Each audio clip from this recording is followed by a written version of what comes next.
ছুটির দিনগুলো বা সুযোগ পেলে আমরা একটা হোটেলে নেহারি খেতে যাই।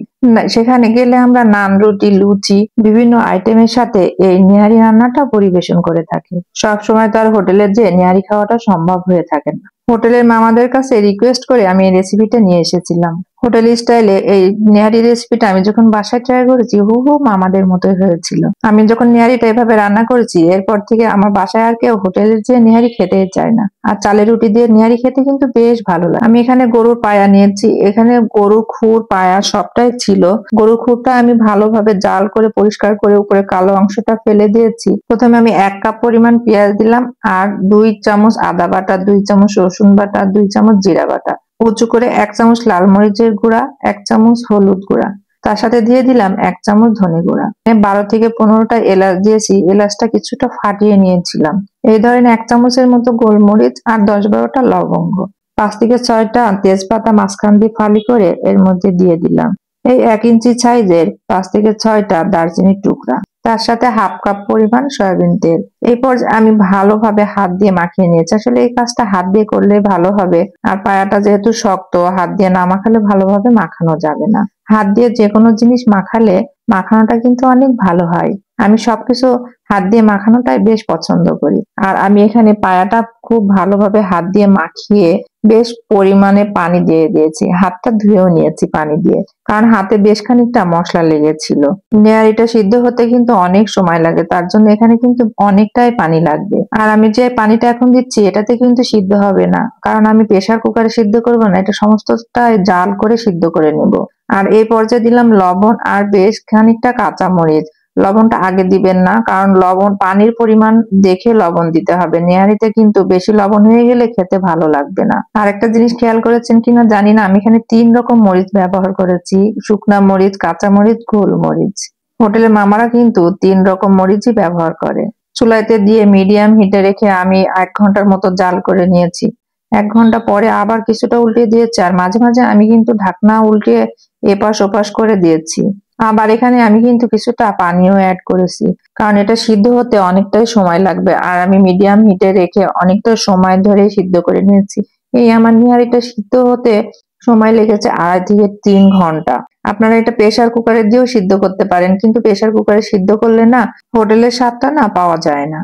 প্রেসার কুকারে সিদ্ধ করলে অল্প সময়ের মধ্যে সিদ্ধ হয়ে যায়। নেহারির গায়ে যে নরম অংশটা থাকে ওটা খুলে যায়, খেতে কিন্তু ভালো লাগে না আমার কাছে। নেহারিটা যখন সিদ্ধ হয়ে গেছে তখন আমি অন্য চুলায় একটা বাগার রেডি করে নিব। প্রথমে দিলাম পেঁয়াজ কুচি, রসুন কুচি আর 5 থেকে 6টা শুকনো মরিচ। নেহারিতে বাগার দিলে খেতে বেশ ভালো লাগে, এক্সট্রা একটা ভাজা ভাজা পেঁয়াজের ফ্লেভার আসে। আপনারা যখন বাসায় নেহারিটা ট্রাই করবেন অবশ্যই বাগার দেওয়ার চেষ্টা করবেন। বাগার দিলে নেহারির টেস্ট আরো বেশি বেড়ে যাবে। পেঁয়াজ, রসুন আর মরিচটা ভাজা ভাজা করে নিয়ে আমি নেহারির মধ্যে দিয়ে আবারও কিছু সময়ের জন্য বেশ এপাশ ওপাশ করে উল্টিয়ে দিলাম। আর নেহারিটা এখানে আমার সম্পূর্ণ সিদ্ধ হয়ে গেছে। আমি নেহারিটাতে একটু ঝোল রাখবো, কারণ এটা স্যুপের মতো খেতে কিন্তু আমার অনেক ভালো লাগে। আমি নেহারির ঝোলটা খেতে বেশি পছন্দ করি। যখন আমার নেহারিটা একদম রেডি হয়ে গেছে তখন আমি উপর থেকে দিয়ে দিলাম ভাজা গরম মশলার গুঁড়া। গরম মশলার গুঁড়াটা দিলে নেহারির ফ্লেভারটা আরো বেশি হয়। আর উপর থেকে আমি এই পর্যায়ে দিয়ে দিলাম ধনের পাতা। ধনের পাতাটা আসলে অপশনাল, আপনারা যদি পছন্দ না করেন নাও দিতে পারেন, কিন্তু ধনের পাতার ফ্লেভারটা নেহারির মধ্যে মাখামাখি হয়ে একটা আলাদা ফ্লেভার অ্যাড করে। খেতে কিন্তু ভীষণ মজা, আলহামদুলিল্লাহ। আর আমার বাসায় এখন আর কেউ হোটেলের যে নেহারি খেতেই চায় না। আমার হাতের নেহারি নাকি হোটেলের থেকেও সেরা। দেখে বোঝা যাচ্ছে না নেহারিটা কত লোভনীয় হয়েছে। আপনারা এতক্ষণ কে কোথা থেকে আমার নেহারি রেসিপিটা দেখছেন অবশ্যই কমেন্ট করে জানাবেন। আর যদি ভালো লেগে থাকে লাইক, কমেন্ট ও শেয়ার করে পাশে থাকবেন। আল্লাহ হাফেজ। মা আজ কাছে নেই, মা সবকিছু কেমন জানি অনেক মিস করি। আসলে আমরা যখন কেউ কাছে থাকে তার কদরটা বুঝি না, যখন দূরে চলে যাই তখনই এমনই হয়। আমি এখন মা, হয়তো আমি যখন থাকবো না ঠিক তেমনই ভাবে আমার ছেলে মেয়েরাও আমাকে মিস করবে। আমার মা আমার থেকে এখন অনেক দূরে প্রবাসে। আমি মাকে ফোন দিয়ে মা যেভাবে পাতলা ঝোলে খাসির মাংস রান্না করতো আলু দিয়ে, সেই রেসিপিটা জেনে নিলাম। এই মাংসটা বিশেষ কিছু মশলা দিয়ে রান্না করা হয়, যার জন্য খাসির মাংসর গন্ধটা থাকে না। অনেকে বলে খাসির মাংসটা গন্ধ করে, খেতে পারে না। প্রথমে আমি একটা কড়াইতে পরিমাণ মতো তেল দিয়ে দিয়ে দিলাম 1/2 কাপ পেঁয়াজ কুচি। পেঁয়াজ কুচিটা যখন নরম হয়ে আসছে তার মধ্যে দিলাম এলাচ, দারচিনি আর তেজপাতা।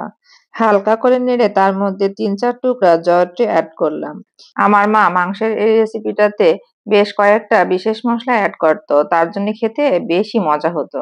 আমিও চেষ্টা করেছি মায়ের মতো রান্না করতে। খাসির মাংসের যে একটা এক্সট্রা গন্ধ থাকে, পেঁয়াজের সাথে মশলাটা নাড়া দিয়ে যখন মশলা থেকে একটা সুঘ্রাণ বের হয়ে আসছে, তার মধ্যে দিয়ে দিলাম হলুদ, মরিচ, ধনে গুঁড়া, শুকনো মশলাটা বেশিক্ষণ তেলের সাথে রাখা যাবে না, তার জন্য আমি সামান্য পরিমাণ পানি দিয়ে মশলাতে যে এক্সট্রা পানিটা দিয়েছিলাম সেটা শুকিয়ে গেছে। আর তার মধ্যে আমি একে একে অ্যাড করব আদা, রসুন আর জিরা বাটা দিয়ে আমি কিছুক্ষণ সময়ের জন্য ভালোভাবে কষিয়ে নেব। মশলাটা যত বেশি কষানো হবে মাংসটা খেতে তত বেশি মজা হয়। এখানে আমি ১ কেজি পরিমাণ খাসির মাংস নিয়েছি। মাংসটা ভালোভাবে ধুয়ে আমি পানি ঝরিয়ে নিয়েছি একটা ঝুড়িতে রেখে। মাংসর থেকে পানি ঝরিয়ে না নিলে না মাংসর থেকে অনেক বেশি পানি বের হবে কষানোর সময়, তখন ঠিকমতো কষানো যাবে না। যেকোনো মাংসই বলেন না কেন একটু বেশিক্ষণ কষালে সেই মাংসটা খেতে কিন্তু বেশি টেস্টি হয়। আর খাসির মাংস বেশিক্ষণ ধরে না কষালে না ভালো লাগে না। মাংসটাতে আমি অল্প অল্প পানি দিয়ে মিডিয়াম হিটে রেখে বেশ কিছুক্ষণ সময় ঢাকনা দিয়ে এবং ঢাকনা খুলে কষিয়ে নিয়েছি। এখনো কিন্তু আমি মাংসটাতে লবণ অ্যাড করিনি। এই পর্যায়ে আমি দিয়ে দিলাম স্বাদমতো লবণ। এই পর্যায়ে আমি অ্যাড করলাম ৩ চামচ টমেটো সস আর ১ চামচ পরিমাণ সয়া সস। আবারও কিছুক্ষণ সময় ধরে মাংসটা কষিয়ে নিচ্ছি। কষানোর এই পর্যায়ে আমি আবারও ২ চামচ পরিমাণ শুকনা মরিচের গুঁড়া অ্যাড করেছি। আমার বাসার সবাই বলছে একটু ঝাল ঝাল মাংস খাবে। আর কষানোর এই পর্যায়ে আমি বড় সাইজের ২ টা আলু মাঝখান দিয়ে ফালি দিয়ে মাংসের সাথে কিছুক্ষণ সময় ধরে কষিয়ে নিয়ে ঝোলের পানি দিয়ে দিয়েছি।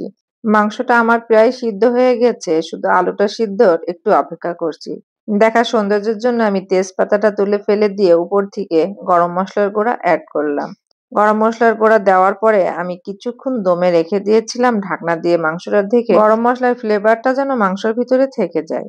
আমার মায়ের রেসিপিতে পাতলা ঝোলে আলু খাসির মাংস রেসিপিটা কেমন হয়েছে সবাই একটু কমেন্ট করে জানাবেন। রেসিপিটি ভালো লেগে থাকলে লাইক, কমেন্ট ও শেয়ার করে পাশে থাকবেন। আল্লাহ হাফেজ। দেখা হবে আবার নতুন কোনো রেসিপিতে। আমার ছাত্র জীবনের ৪টা সার্টিফিকেট আমার কোনো কাজে আসেনি, বাচ্চাদের রেজাল্ট কার্ডের সাইন করা ছাড়া। আমার নিজের নামটা সারা বছর ওইভাবে লেখাও হয় না। মা, চাচি, খালা, আন্টিদের ভেড়ে নিজের নামটা কখনো শোনাও হয় না। এতে আমার কোনো আফসোস নেই। আমার একটাই আফসোস, যখন কেউ জিজ্ঞাসা করে আমি কি করি, আমি মাঝে মাঝে নিজে নিজে ভাবি আসলেই আমি কি করি। আমি তো কোনো ব্যাংকে চাকরি করি না, আমি তো কোনো শিক্ষকতা করি না, আমি অনলাইনে কোনো কাপড় বেচা কিনাও করি না, আমি তো কোনো ফ্রিল্যান্সার নয়, নেই কোনো খাবারের দোকান, বা আমি কোথাও খাবারও সেল করি না। তাহলে আসলে আমি কি করি? আমি কোথাও আড্ডাও দিই না, কিন্তু আমার কোনো অবসর নেই কেন? একটা বিষয় নিয়ে আমি মাঝে মাঝে খুব বিব্রত বোধ করি। আমি কোনো চাকরিজীবী মহিলাদের সাথে কথা বলতে গেলে কেউ যদি আমাকে জিজ্ঞাসা করে আমি কি করি, আমি বলি হোম মেকার। কারণ আমি তো কোনো চাকরি করি না, তাদের কাছে আমার তো কোনো মূল্যই নেই। তাদের সামনে আসলে কি বলা উচিত আমি মাঝে মাঝে নিজে নিজে ভাবি। তারাও তো আমার মতো ঘর সামলায়, বাইরে যায়, কাজ করে, তাহলে তাদের কাছে কেনই বা আমার মূল্য থাকবে? সারাদিন আমি তো সেলফি তুলে ফেসবুক ভরাই না, টিকটকও করি না, নিজের বাসার কাজ ছাড়া অন্য কিছু করি না, তাহলে আমার কোনো পরিচয় নেই কেন? তাহলে আমার সার্টিফিকেট কি বৃথা? রান্নাঘরের হলুদ, মরিচ, লবণের কৌটায় নাম লেখার জন্য সেই কবে যে কলম ধরেছিলাম মনে নেই। অনেক আগে একবার কলম দিয়ে রান্নাঘরে হলুদ, মরিচ কৌটায় নাম লিখেছিলাম। আর এই লেখাটা একজন মা তার সন্তানকে অজান্তেই শিখিয়ে দেয়। তাহলে আমার এই সার্টিফিকেটের কি কোনো মূল্য নেই? আচ্ছা, এভাবে কি আমার মাও ভাবতো যে সে কিছু করে না? আমার মতো অনেক বাঙালি নারী আছে যুগ যুগ ধরে ঠিক এমনই ভাবে, সে কিছু করে না। আমি অঙ্কে বরাবরই অনেক কাঁচা ছিলাম, কিন্তু অঙ্ক কখনো আমার পিছু ছাড়েনি।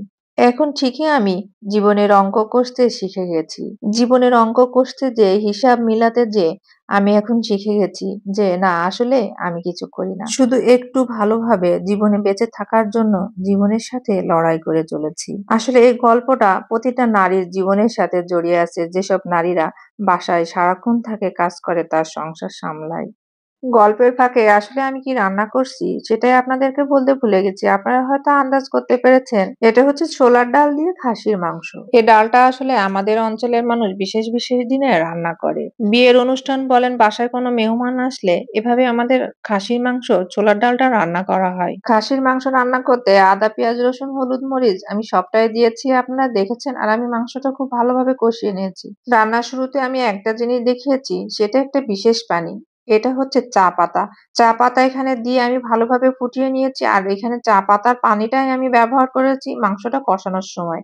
খাসির মাংসের যে এক্সট্রা গন্ধটা থাকে, চা পাতা দিলে সেই গন্ধটা আর একেবারেই থাকে না।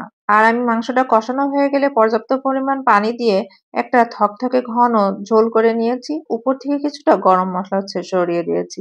যারা একেবারেই খাসির মাংসের গন্ধ সহ্য করতে পারে না, তারা চা পাতা দিয়ে এভাবে মাংস রান্না করে দেখবেন, খেতে কিন্তু অসাধারণ হয়। খাসির মাংসের যে এক্সট্রা গন্ধটা থাকে একেবারেই চলে যাবে। এতক্ষণ আমার সাথে থেকে যারা ভিডিওটি দেখেছেন, যদি ভালো লেগে থাকে তাহলে অবশ্যই লাইক, কমেন্ট ও শেয়ার করে পাশে থাকবেন। আল্লাহ হাফেজ।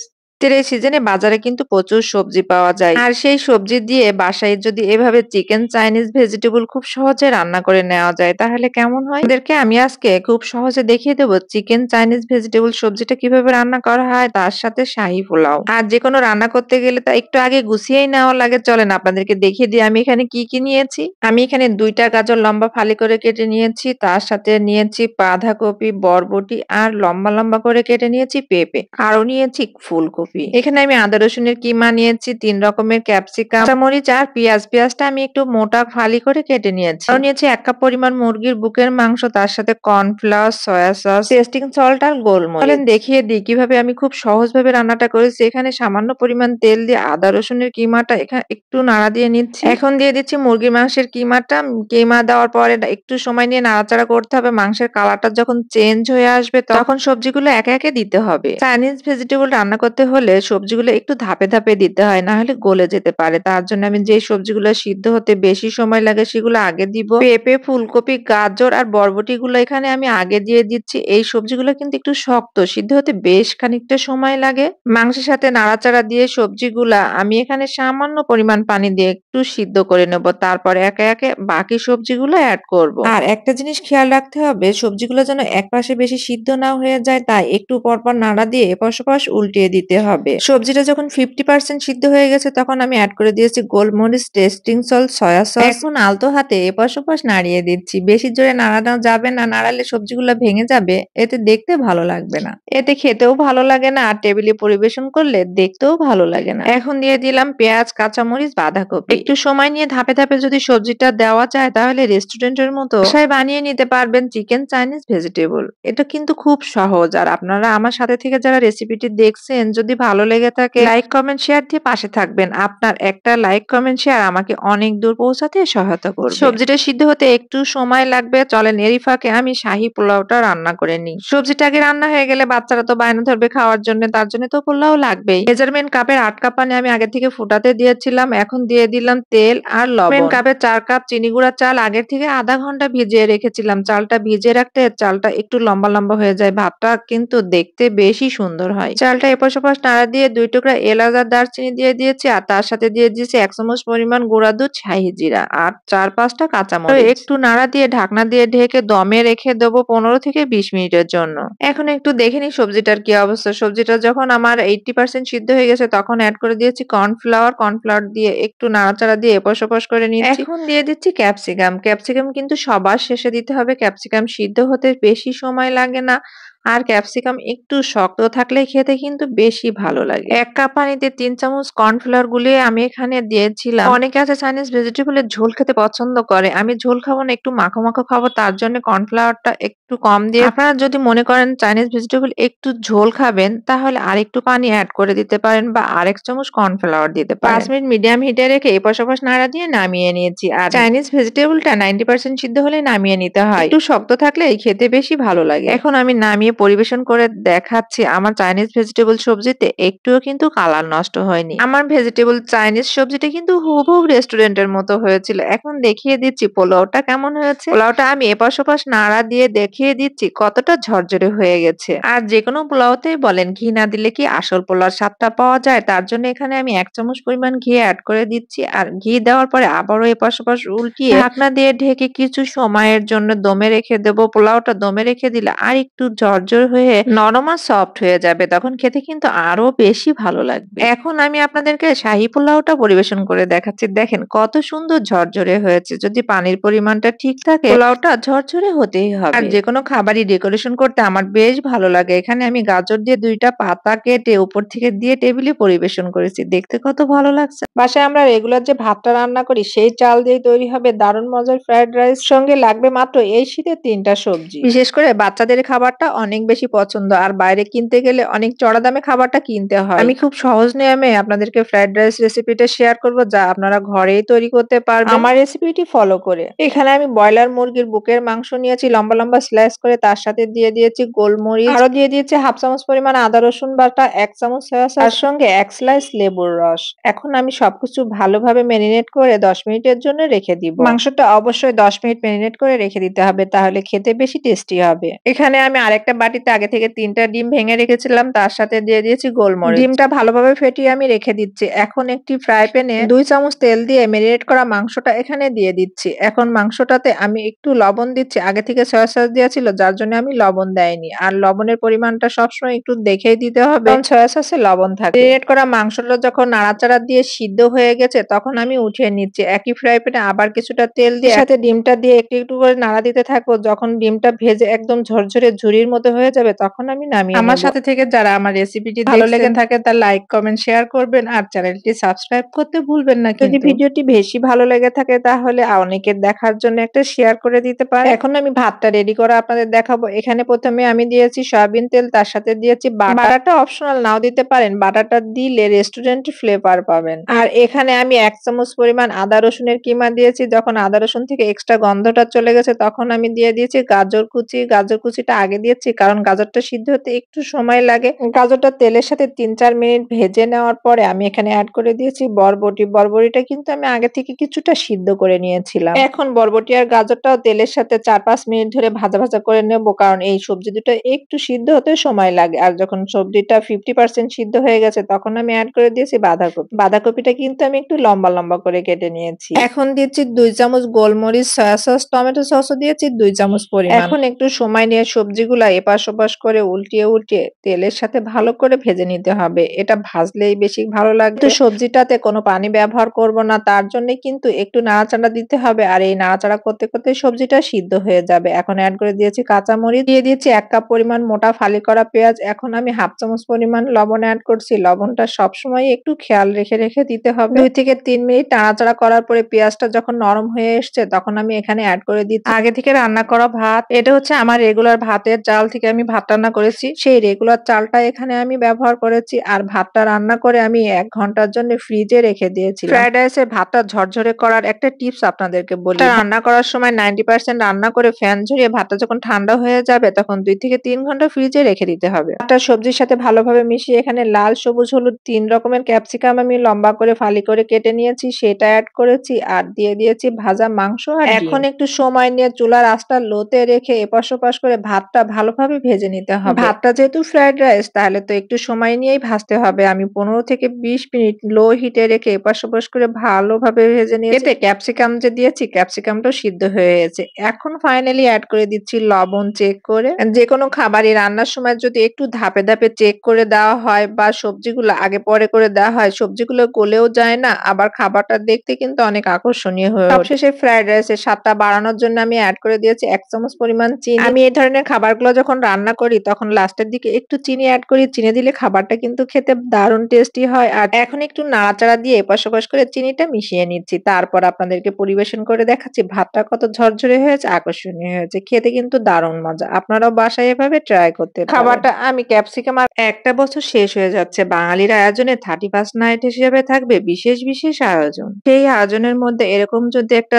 দম মাংস রান্না করা হয় তাহলে কেমন হবে? এই দিনটাকে ঘিরে অনেক রকম অনেক আয়োজন চলবে বাঙালির ঘরে ঘরে। আমি সেদিন ঠিক এমনই একটা মাংস রান্না করব। আপনারা আমার সাথে থেকে রেসিপিটি দেখে এভাবে ট্রাই করতে পারেন। আমি প্রথমে আপনাদেরকে দেখিয়ে দিচ্ছি মাংসটা কিভাবে মেরিনেট করব। এখানে আমি 1.5 কেজি গরুর মাংস নিয়েছি, তার সাথে দিয়ে দিয়েছি রসুন বাটা, জিরা বাটা, আদা বাটা 1/2 কাপ পরিমাণ, কুচি করে 1 চামচ লবণ, 1 চামচ হলুদ গুঁড়া, 1 চামচ মরিচ গুঁড়া, আরো দিয়ে দিয়েছি 1 চামচ ধনে গুঁড়া। এখন উপর থেকে সরিষার তেল দিয়ে আমি একটু সময় নিয়ে এপাশ ওপাশ উল্টে ভালোভাবে মাখিয়ে মাংসটা মেরিনেট করে রেখে দেবো আধা ঘন্টার জন্য। যেকোনো মাংসের স্বাদকে আরো দ্বিগুণ করতে মেরিনেট করে রেখে দিলে মাংসটা অনেক বেশি ভালো লাগে, আর হাতে মাখানো মাংস তার তো কোনো তুলনাই হয় না। যেহেতু 31st নাইটের বিশেষ একটা মাংস, এই মাংসটা আপনি পোলাও ভাত, খিচুড়ি, সাদা ভাত, রুটি, পরোটা সবটার সাথেই খেতে পারবেন। মাংসটা আমি কষাবো না, হোটেল স্টাইলে দমে রেখে রান্না করব। হোটেলে এই মাংসটা কিন্তু মাটির পাতিলে দমে রেখে রান্না করা হয়, আমিও ঠিক তেমন ভাবে রান্না করছি। আমি মাটির পাতিলটা চুলায় দিয়ে 10 মিনিটের জন্য ফ্রি হিট করে নিয়েছি, তাহলে মাটির পাতিলটা ভেঙে যাওয়ার সম্ভাবনা একেবারেই থাকবে না। কিন্তু চুলার আঁচটা আমি বন্ধ করে দিয়ে পাতিলটা কিছুটা ঠান্ডা হয়ে এসেছে, তার মধ্যে দিয়ে দিয়েছি সরিষার তেল, মেরিনেট করা মাংস আর ডুমো করে কেটে রাখা 2টা আলু। ওপর থেকে খোসা ফেলে 4টা রসুন এখানে দিয়েছি, আর কিছুটা পেঁয়াজ ছিলে আমি এভাবে দিয়ে দিয়েছি। এর সাথে আমি কিছু শুকনো মশলা অ্যাড করেছি, শাহি জিরা, জয়ত্রী, বড় এলাচ, স্টার মশলা, লবঙ্গ, এলাচ, দারচিনি আর তেজপাতা। সবকিছু দেওয়ার পর আমি এখানে দিয়ে দিচ্ছি ফ্যাটানো 1 কাপ পরিমাণ টক দই। এখন একটু হাত দিয়ে এপাশ ওপাশ উল্টিয়ে সব মশলার সাথে আমি মাংসটা আবারও ভালোভাবে মাখিয়ে নেব। হাতে মাখানো মাংসের স্বাদটা কিন্তু আলাদা, তারপর মাটির পাতিলে দমে রেখে রান্না করা হবে, তার স্বাদটা একটু বেশিই হবে। 31st নাইট উপলক্ষে আপনারা এরকম মাংস রান্না করে প্রিয়জনের মন জয় করতে পারেন। আমার বাসায় সবাই এই মাংসটা অনেক বেশি পছন্দ করে। আর এখন এখানে আমি 1 কাপ পরিমাণ পানি দিয়ে দিচ্ছি। এই মাংসটাতে আমি কিন্তু আর কোনো পানি দিব না। আটার একটা নরম ডো বানিয়ে এভাবে আমি পাতিলের চারি সাইডে লাগিয়ে দিচ্ছি। আপনারা দেখলে বুঝতে পারবেন কিভাবে আমি আটার ডোটা লাগিয়ে দিচ্ছি। পাতিলের চারি সাইডে এমন ভাবে ডোটা লাগাতে হবে যেন একটুও বাতাস বের না হয়ে যায়। বের হলে বাতাস, তাহলে দমে রান্না করার এই স্বাদটা থাকবে না, আর পানিটা শুকিয়ে যাবে, মাংসটাও কিন্তু সিদ্ধ হবে না, পুড়ে যাওয়ার সম্ভাবনা থাকে। এই জন্য এই কাজটা খুব সাবধানে করতে হবে, আর আপনারা একটু পর পর চেক করে দেখতে হবে চুলার আঁচটা দেওয়ার পরে যেন বাতাস বের না হয়। বাতাস বের হলে কিন্তু মাংসটা নিচে দিয়ে পুড়ে যাবে। আর চুলার আঁচটা আমি এখন অন করে দিয়েছি। চুলার আঁচটা কিন্তু হাই ফ্লেমে দেওয়া যাবে না, একদম লোতে রেখে মাংসটা রান্না করতে হবে। আমি একদম চুলার আঁচটা লোতে রেখে মাংসটা রান্না করেছি। মাংসটা আমার রান্না করতে 45 মিনিট সময় লেগেছে। আপনাদেরকে 45 মিনিট পরে আমি মাংসটা খুলে আপনাদের দেখিয়ে দিচ্ছি কেমন হয়েছে মাংসটা। আমি জানি ঢাকনাটা খোলার পর আপনাদেরও ইচ্ছে করবে এরকম একটা মাংস খেতে। অবশ্যই বাসায় ট্রাই করবেন, আর রেসিপিটি যদি ভালো লেগে থাকে তাহলে লাইক, কমেন্ট, শেয়ার দিয়ে পাশে থাকবেন, আর চ্যানেলটি সাবস্ক্রাইব করতে ভুলবেন না। আর একটা জিনিস বলতেই আমি ভুলে গেছি, এখানে কিন্তু আমি কিছুটা গোটা শুকনো মরিচ অ্যাড করেছিলাম। মাংসটা একটু ঝাল ঝাল হলে খেতে ভালো লাগবে এর জন্য। এখন একটু নাড়া দিয়ে এপাশ ওপাশ করে নিচ্ছি। আপনারা দেখলেই বুঝতে পারবেন মাংসটা কতটা লোভনীয় হয়েছে, আর আমার মাংসটা কিন্তু সম্পূর্ণ সিদ্ধ হয়ে গেছে। ঝোলটা টেনে কিন্তু একবারে শুকিয়ে যায়নি, কেমন মাখো মাখো ঝোল হয়েছে, দেখতে কত লোভনীয় হয়েছে, আর কালারটা সেটা তো আরো দারুণ। মাটির পাতিলে রান্না করলে একটা আলাদা ঘ্রাণ হয়, তার সাথে গরুর মাংস আর দমে রেখে রান্না করেছে, কি যে সুন্দর একটা ঘ্রাণ বের হচ্ছে, আর কতটা আকর্ষণীয় ও লোভনীয় হয়েছে। গোটা পেঁয়াজ, গোটা রসুন, আলু, মাংস, তার সাথে গোটা গোটা শুকনা মরিচ সবকিছু দিয়ে যখন আপনারা খিচুড়ি কিংবা পোলাওর সাথে খাবেন অনেক বেশি মজা পাবেন। সাদা ভাত, রুটি, পরোটার সাথেও কিন্তু বেশ লাগবে। আল্লাহ হাফেজ, সবাই ভালো থাকবেন, আবার দেখা হবে নতুন কোনো আয়োজনে।